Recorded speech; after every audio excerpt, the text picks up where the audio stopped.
It started with the specific ringtone I had set for the elementary school. When that sound blared through my car speakers, my stomach instantly dropped to the floor. It was 10:30 in the morning on a Tuesday. A call at this hour never meant anything good.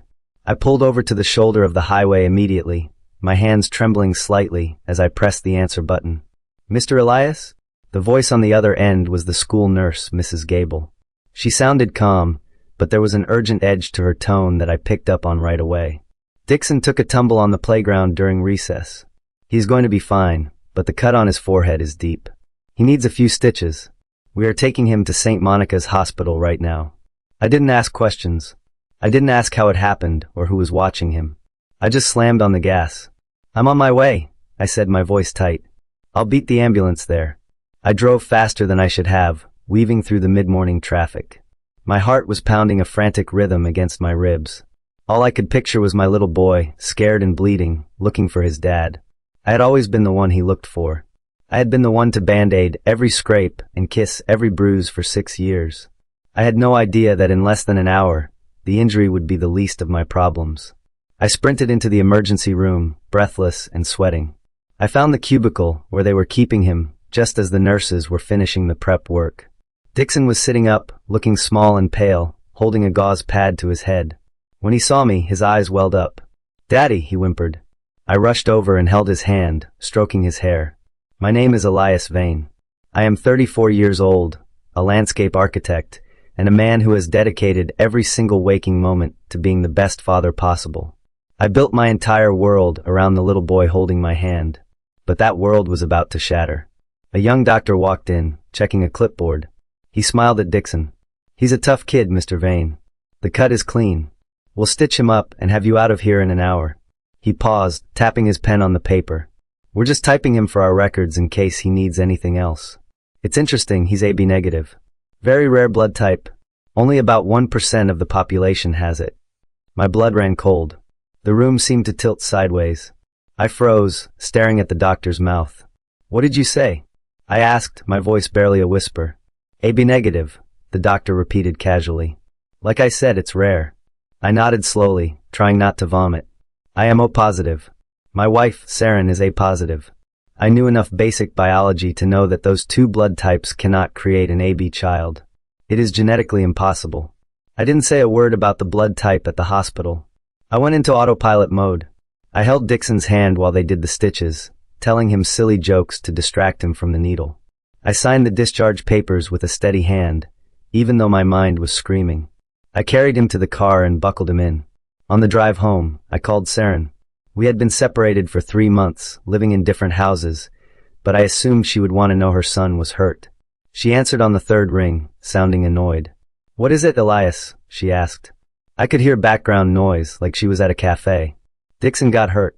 "Stitches," I said, watching the road, my grip on the steering wheel turning my knuckles white. "I've got him. We're heading to your place." "Is he okay?" She didn't sound scared. She sounded inconvenienced. "He's fine now," I said. "Good. You're fine, sweetie, right?" she said loudly, presumably so Dixon could hear through the car speakers. She laughed at something someone whispered to her on her end. "I'm busy right now, just drop him off." That night, back at my empty apartment, I went down a rabbit hole. I opened medical journals and genetics websites. I sat in the dark, the blue light of my laptop illuminating my face. I ran the simulations over and over. O positive and A positive parents. The result was always the same. Probability of an AB child, 0%. There was no loophole. There was no mistake. I couldn't sleep. I paced around my small living room, feeling like a caged animal. Finally, I stopped in front of the fireplace mantel. There was a framed photo there, taken just last year, before the separation, before everything went cold between Saren and me. In the photo, I was holding Dixon on my shoulders. We were both laughing. I was wearing a stupid bright blue baseball cap that said Grill Master across the front in bold white letters. Dixon had picked it out for me for Father's Day. He had saved his own allowance money to buy it. I remembered the day he gave it to me. He was so proud, beaming up at me with missing front teeth. "For the best burger flipper in the world," he had shouted. I had worn that hat every single weekend. It was my uniform. It was a symbol of who I was. I wasn't just Elias the architect. I was Elias the dad. I stared at the photo until my eyes burned. I had spent 6 years building my entire identity around this boy. I taught him to ride a bike. I taught him to tie his shoes. I sat up with him when he had nightmares.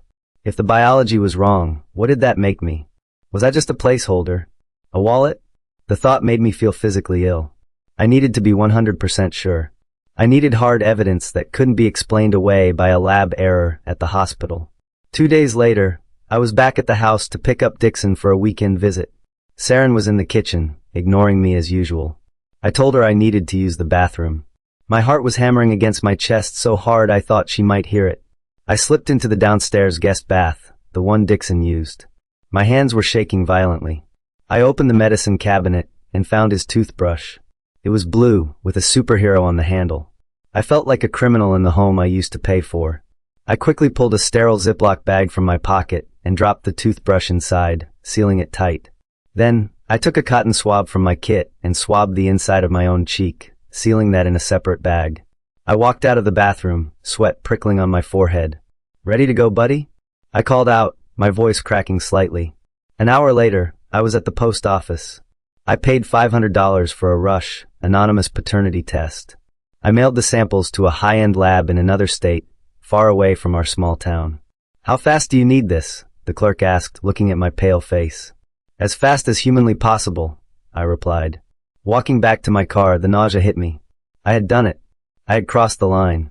Now all I could do was wait for the email that would either save my life or destroy it completely. A week later, I was sitting at my desk at work. I was staring at a blueprint for a garden, but the lines were blurring together. My phone sat next to my keyboard, black and silent. I had been staring at it for days, waiting for the notification. When it finally buzzed, the sound was like a gunshot in the quiet office. I saw the notification on the screen. Subject: Your paternity results, confidential. My heart stopped. The office noises, the printer, the typing, the distant chatter, all faded away into a dull hum. I picked up the phone with cold, numb fingers. I opened the email. I didn't read the preamble or the legal disclaimers. I scrolled straight to the bottom, to the summary table. Probability of paternity, 0%. I neither cried nor screamed. I just sat there frozen. It wasn't just a number. It was a sentence.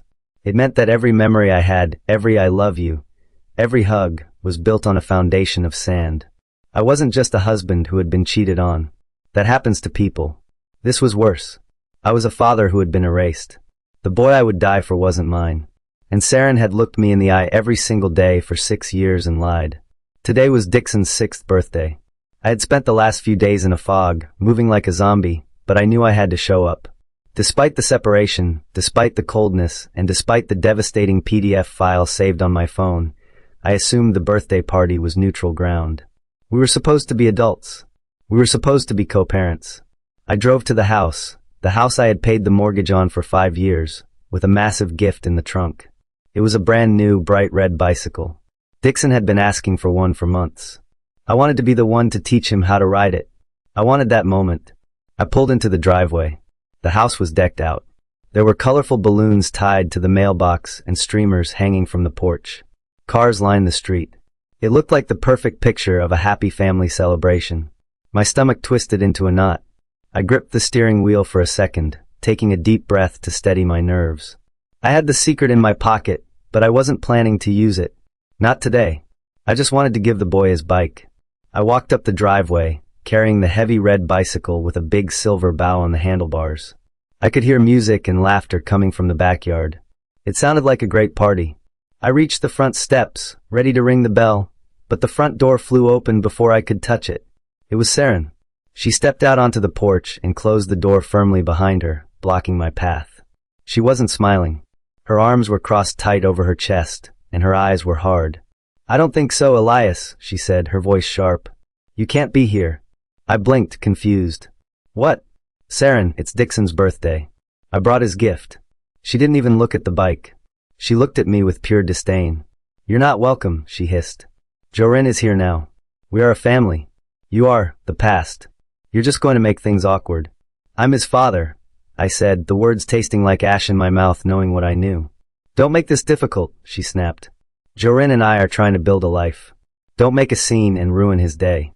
I stood there on the porch, the red bike heavy in my hands. I looked past Saren's shoulder. Through the living room window, I had a clear view of the sliding glass doors that led to the backyard patio. The party was in full swing. And then I saw him. Jorin.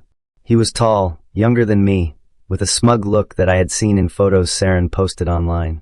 He was standing at my grill, the expensive stainless steel one I had bought last summer. He was flipping burgers and laughing with Saren's parents. But that wasn't what made my vision go red. He was wearing the hat. My hat. The blue Grill Master baseball cap that Dixon had given me. The one that was specifically mine. The one that symbolized me being the dad.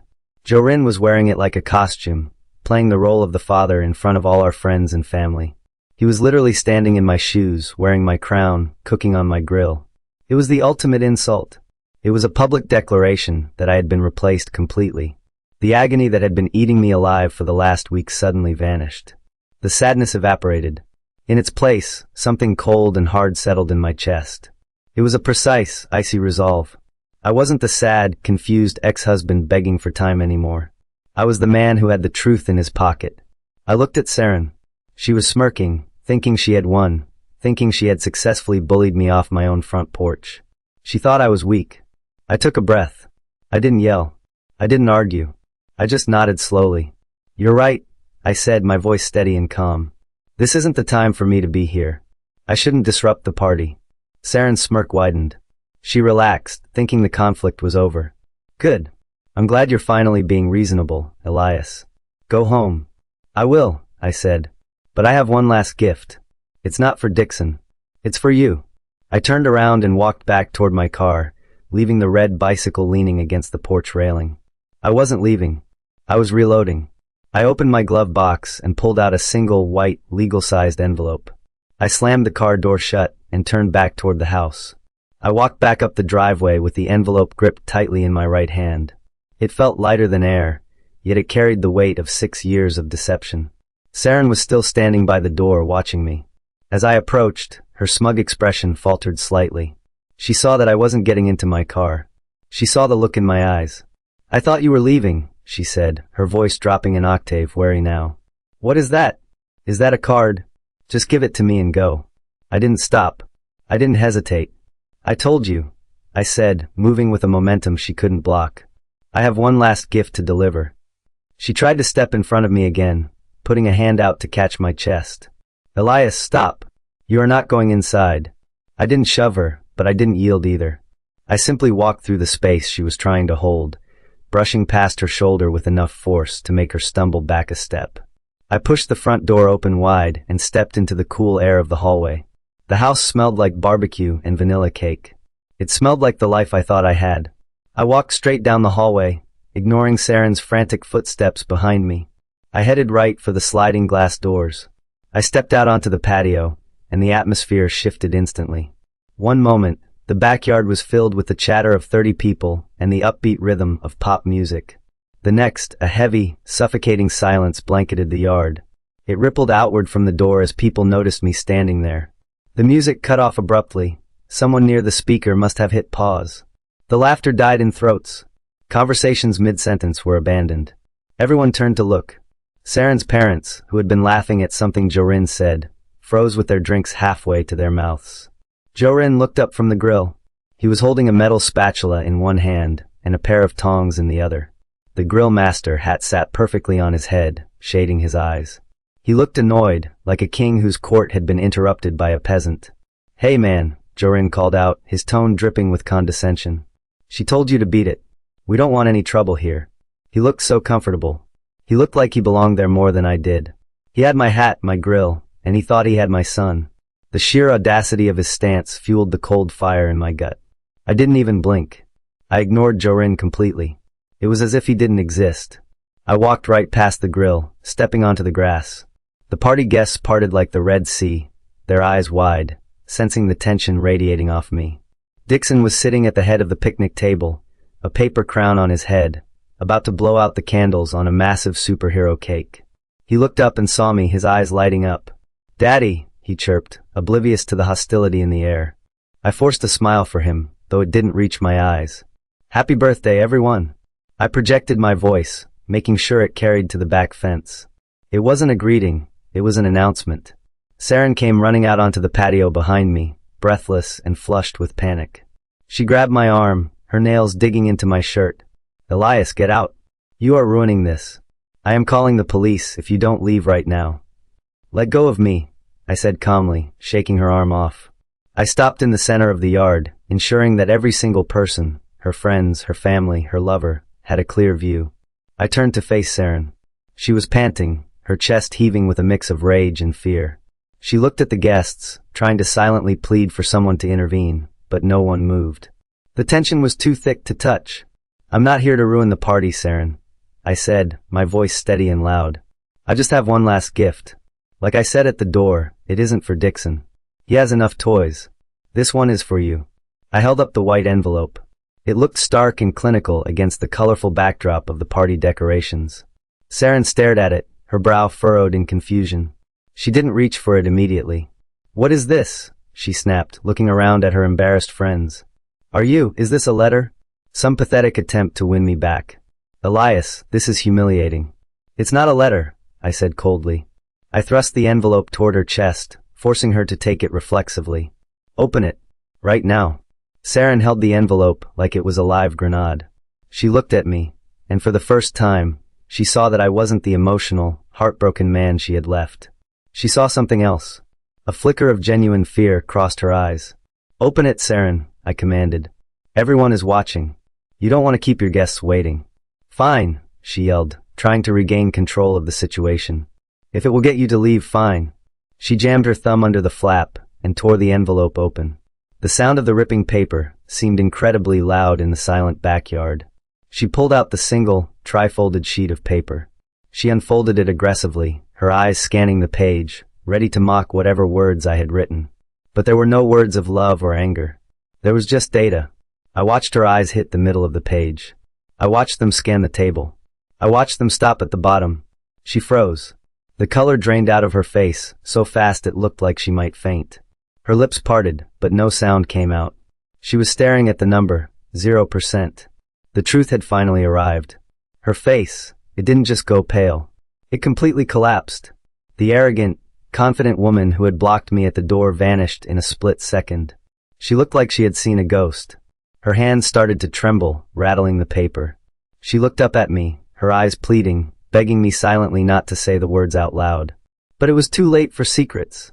Before she could crumple the paper or invent a lie, I spoke up. My voice was clear, cutting through the silence of the backyard like a knife. "I just wanted to say," I announced, turning my head to address the silent party guests, "that Saren is absolutely right. I don't belong here at this party. I don't belong in this family." I pointed a steady finger at the trembling paper in her hand. "Because that test," I said, ensuring everyone could hear me, "proves exactly what she has known for 6 years. It proves what she hid from me every single day. Dixon is not my son." The words hung in the air, heavy and suffocating. I saw Saren flinch as if I had physically slapped her. She looked down at the ground, unable to meet anyone's gaze. The truth was out, and it was ugly. The reaction was instant. A collective gasp rippled through the crowd. It started with Saren's own mother. She covered her mouth with both hands, her eyes wide with shock. "Saren," she whispered, the word filled with betrayal. "Is that true?" The friends who had been judging me moments ago, thinking I was just a bitter ex-husband crashing a party, now looked at Saren with horror. They looked from me to her, and then to the innocent boy sitting at the table. The illusion she had carefully crafted, the image of the grieving wife dealing with a difficult ex, shattered into a million pieces. Dixon looked around, confused by the sudden change in mood. "Mommy," he asked, his voice small. Saren couldn't answer him. She was paralyzed by the weight of 20 pairs of eyes drilling into her. She had been exposed in the most public way possible. The shame in the air was thick enough to taste. For the first time in months, I didn't feel like the villain. I felt like the only person who was telling the truth. I wasn't done yet. I slowly turned my body toward the grill. Jorin was still standing there, frozen like a statue. He was still wearing my grill master dad hat, the brim pulled low. He was holding the spatula in midair, looking utterly confused and rapidly becoming angry. He looked at Saren, then at me, trying to piece together the bomb I had just dropped. I walked a few steps closer to him. "Congratulations on the new family, Jorin," I said, my voice dripping with cold sarcasm. "You wanted to step in? You wanted to play the part. It's all yours." I paused, letting the silence stretch for a beat. But I'm guessing he isn't yours either, I added, locking eyes with him. Dixon is 6 years old. You just got here a few months ago. You're just the latest prop in her show. Jorin's eyes widened. He looked at the boy, then back at Saren. The realization hit him like a freight train. He wasn't the stepdad stepping up. He was just another guy being played. The anger on Jorin's face was immediate and explosive. He dropped the metal spatula onto the concrete patio with a loud clang that made everyone jump. He reached up and ripped the blue hat off his head as if it were burning his skin. He threw it onto the ground next to the grill. His face turned a deep shade of purple. He turned on Saren, his voice booming. What is he talking about, Saren? He yelled. Is that kid his or not? Who is the father? Saren flinched away from him, backing into the table. Jorin, please, not here, she stammered, tears finally streaming down her face. I can explain. It's complicated. It doesn't sound complicated, Jorin shouted. It sounds like a lie. I looked at her one last time. She was trapped in the web she had spun. She had no allies left. Her parents were horrified, her friends were disgusted, and her lover was furious. She was completely alone in a crowd of people. I felt a strange sense of release. The burden I had been carrying for a week was gone. I had given it back to the person it belonged to. You didn't just bar me from a birthday party, Saren, I said, my voice low and final. You barred me from a life that was never mine to begin with. You let me raise a child, love a child, and build a world around a child that you knew wasn't mine. She sobbed openly now, her face buried in her hands. You can keep the house, I said, gesturing to the building behind us. You can keep the hat. I looked at the blue cap lying in the dirt. And you can keep the lie. I turned my back on her. I didn't look at Jorin. I didn't look at her parents. And, hardest of all, I forced myself not to look at Dixon. If I looked at him, I would break. I had to walk away. I had to leave the wreckage behind. I started walking toward the side gate, leaving the silence of the party behind me. I turned away from the backyard and walked back through the sliding glass doors into the house. The contrast was jarring. Inside, it was cool and quiet, the air conditioning humming, completely detached from the devastation I had just caused outside. I walked down the hallway, my footsteps echoing on the hardwood floors. I didn't look at the family photos on the walls. They were just images of a life that didn't exist anymore. I walked out the front door and down the porch steps. The bright red bicycle with the silver bow was still leaning against the railing where I had left it. It gleamed in the sunlight, a perfect gift for a 6-year-old boy. I paused for a second, my hand hovering over the handlebars. Part of me wanted to put it in the trunk. Part of me wanted to take it back. But that bike belonged to Dixon. Even if he wasn't my blood, he was still an innocent kid who deserved a birthday present. I left it there on the lawn, a final offering. I got into my car, started the engine, and backed out of the driveway. I didn't look in the rearview mirror. I just drove. I turned my phone off for the drive, but when I finally pulled into my apartment complex and turned it back on, it exploded. The notifications rolled in like a tidal wave. My screen was a blur of text messages and missed calls. Most of them were from Saren's family. Her mother had sent a text that was just a string of crying emojis followed by, "Elias, I am so sorry.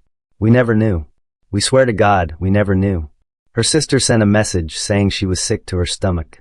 Then came the updates about what happened after I left. Apparently, the silence didn't last long. A mutual friend texted me. Jorin went crazy. He destroyed the party. He kicked the grill over and demanded to know who the real father was. He left 20 minutes after you did. I sat in my dark car, reading the messages. I didn't feel happy about the chaos. I didn't feel a sense of victory. I just felt a deep, exhausting emptiness. The truth had set me free, but it had burned everything else to the ground.